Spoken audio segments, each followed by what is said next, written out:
Retroperitoneal lymph node dissection surgery testis cancer के लिए की जाती है। इसमें लिम्फ कोशिकाएं जो मेन खून की नसों के आसपास हैं उन्हें निकाला जाता है, जिनमें कैंसर चला गया है या फिर कैंसर जाने की संभावना है। ये कीमोथेरेपी के पहले या कीमोथेरेपी के बाद की जाती है। इसको ओपन लैप्रोस्कोपिक या रोबोटिक मेथड से किया जा सकता है। रोबोटिक सर्जरी से ये सर्जरी करने के कई फायदे होते हैं।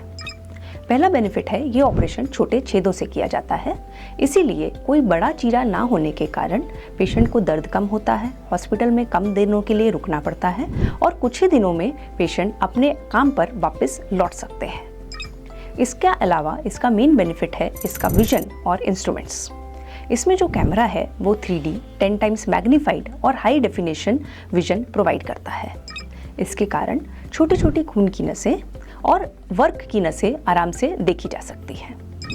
इसके जो इंस्ट्रूमेंट्स हैं वो फ्लेक्सिबल रहते हैं, यानी कि 2 जॉइंट पे पूरा 360 डिग्री घूम जाते हैं। इस तरीके से 7 डिग्रीज ऑफ मोशन मिल पाता है, जिससे सर्जन का सर्जरी करना बहुत ही सटीक और एक्यूरेट हो पाता है। विजन और इंस्ट्रूमेंट्स के कारण इस सर्जरी में जो मेन बेनिफिट है वो है नसों को बचा पाना। इसे नर्व प्रिजर्विंग RPLND कहा जाता है। ये नसें इजैकुलेशन के लिए इम्पॉर्टेंट रहती हैं, तो उससे संबंधित कॉम्प्लिकेशन के रेट्स बहुत कम हो जाते हैं। यही इसका एक मेन बेनिफिट है। इसके अलावा खून की नसों को ज़्यादा अच्छे से देख पाना और उनका नियंत्रण कर पाना, इसके कारण ब्लड लॉस बहुत ही कम होता है और मेन खून की नसों को आराम से बचाया जा सकता है। ऑपरेशन ज़्यादा सेफ हो जाता है और ज़्यादातर मरीजों को खून चढ़ाने की ज़रूरत नहीं पड़ती है। इस सभी से ऑपरेशन ज़्यादा सटीक हो पाता है। सारी की सारी लिम्फ नोड्स को आराम से निकाला जा सकता है, ज़्यादा अच्छे से देखा जा सकता है और इससे ऑपरेशन ज़्यादा प्रिसाइज, सेफ और एक्यूरेट हो जाता है। ऑन्कोलॉजिकल आउटकम्स भी बेटर हो जाते हैं।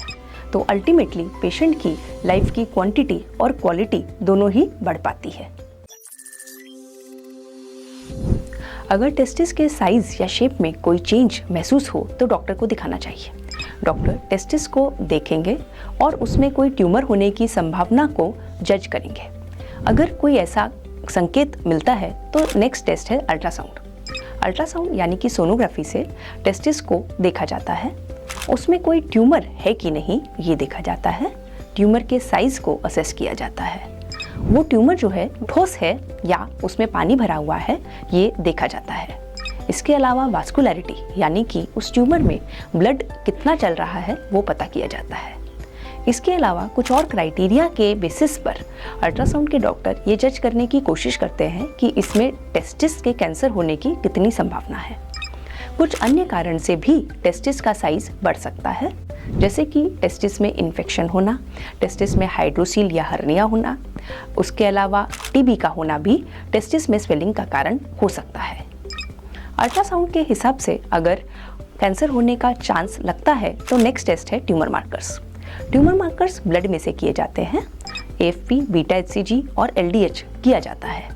इनकी वैल्यूज़ अगर बड़ी हों तो कैंसर होने का रिस्क ज़्यादा है। इसके बाद कैंसर का कंफर्मेशन बायोप्सी से किया जाता है। ज़्यादातर केसेस में बायोप्सी पूरे टेस्टिस को निकाल के ही की जाती है। इस ऑपरेशन को हाई इंक्वाइनल ऑर्किडेक्टमी कहा जाता है। इसमें ऊपर चीरा लगाकर पूरे टेस्टिस को निकाल दिया जाता है और बाद में जांच द्वारा पता किया जाता है कि उसमें कैंसर है कि नहीं। कुछ अन्य केसेस में दूसरी तरीके से बायोप्सी की जाती है। ये बायोप्सी अल्ट्रासाउंड गाइडेंस में एक नीडल के द्वारा की जा सकती है। उसके अलावा स्पेशल प्रोसीजर जिसे शवासूस प्रोसीजर कहा जाता है, उसमें ऑपरेशन के दौरान टेस्टिस में से सिर्फ ट्यूमर को निकाल के बायोप्सी की जाती है। ये दोनों प्रक्रिया कुछ स्पेशल केसेस में ही की जाती है। टेस्टिस कैंसर को अगर टाइम से पकड़ लिया जाए तो उसका ट्रीटमेंट संभव है और क्योर किया जा सकता है। टेस्टिस कैंसर के रिस्क फैक्टर्स जानने से हम उसके बारे में जागरूक हो सकते हैं, उसको जल्दी पकड़ सकते हैं और उसका सही ट्रीटमेंट कर सकते हैं। सबसे आम कारण है टेस्टिस का अवरोहण, यानी कि अंडकोश का स्क्रोटम में नीचे नहीं उतर पाना। ये 1 या 2 टेस्टिस अगर स्क्रोटम में जन्म से ही नहीं पाए जाए तो ये टेस्टिस कैंसर का कारण बन सकते हैं। उसके अलावा उम्र 15 से 35 साल में ये टेस्टिस कैंसर सबसे कॉमन है। फैमिली हिस्ट्री, अगर आपके परिवार में किसी को टेस्टिस कैंसर हुआ है तो टेस्टिस कैंसर होने की संभावना हो सकती है। जाति और नस्ल, कुछ जातियों में ये कैंसर ज़्यादा पाया जाता है। HIV इन्फेक्शन, HIV इन्फेक्शन भी टेस्टिस कैंसर का एक रिस्क फैक्टर बन सकता है। चाहे रिस्क फैक्टर्स हों या ना हो, अपना सेल्फ एग्जामिनेशन रेगुलरली करना इम्पॉर्टेंट है।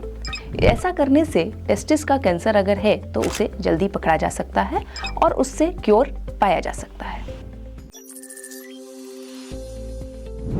टेस्टिस यानी कि अंडकोश का कैंसर पुरुषों में 20 से 30 साल की उम्र में सबसे ज़्यादा पाया जाता है।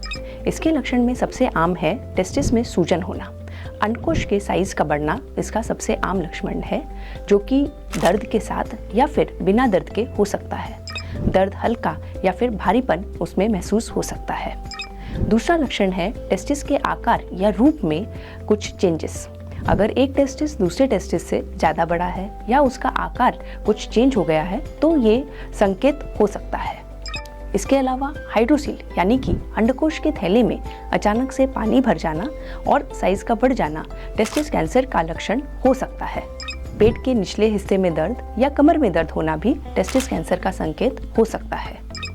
अगर टेस्टिस कैंसर बढ़ जाता है तो किडनी के फंक्शन पर प्रभाव पड़ने के कारण भी मरीजों को पता चलता है। इसके अलावा कमर में और बाकी हड्डियों में दर्द होना, भूख न लगना, वजन का कम होना भी टेस्टिस का कैंसर के कारण हो सकता है।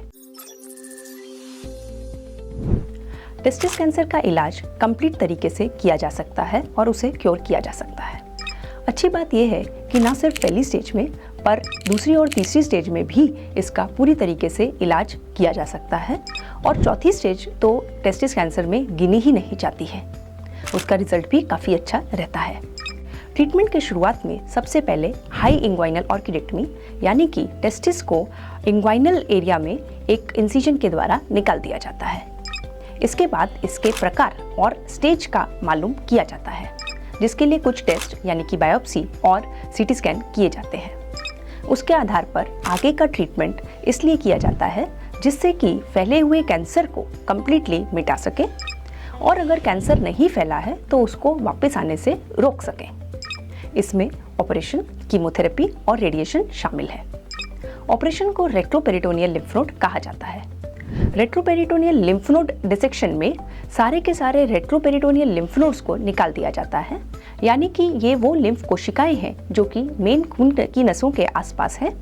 इनको पूरा निकालने से जो कैंसर के सेल्स टेस्टिस में से ऊपर फैल गए हैं उनको निकाल दिया जाता है, जिससे कि कैंसर पूरी तरीके से मिट सकता है और वापस आने के चांसेस को पूरा कम किया जा सकता है। उसके आधार पर किसी किसी पेशेंट को आगे कीमोथेरेपी दी जाती है। ये ऑपरेशन नर्व प्रिजर्विंग तरीके से किया जा सकता है। इस ऑपरेशन को ओपन, लैप्रोस्कोपिक और रोबोटिक तकनीक से किया जा सकता है। कुछ पेशेंट्स में जिनमें गांठें बहुत बड़ी हों तो कीमोथेरेपी के बाद या रेडिएशन के बाद ये ऑपरेशन किया जाता है। कीमोथेरेपी में ब्लड में कुछ डोज दिया जाता है जिससे कि फैले हुए कैंसर को कंट्रोल किया जाता है और कुछ पेशेंट्स में जिनमें अर्ली स्टेज कैंसर हो 1 या 2 साइकिल से कैंसर को वापस आने से पूरी तरीके से रोका जा सकता है। रेडिएशन थेरेपी सेमिनोमा नाम के कैंसर में दी जाती है। ये कुछ कैंसर्स में दी जाती है जिनका स्टेज जो है वो 1 या 2 हो। इस प्रकार से ट्रीटमेंट करने से रिजल्ट अच्छे मिलते हैं।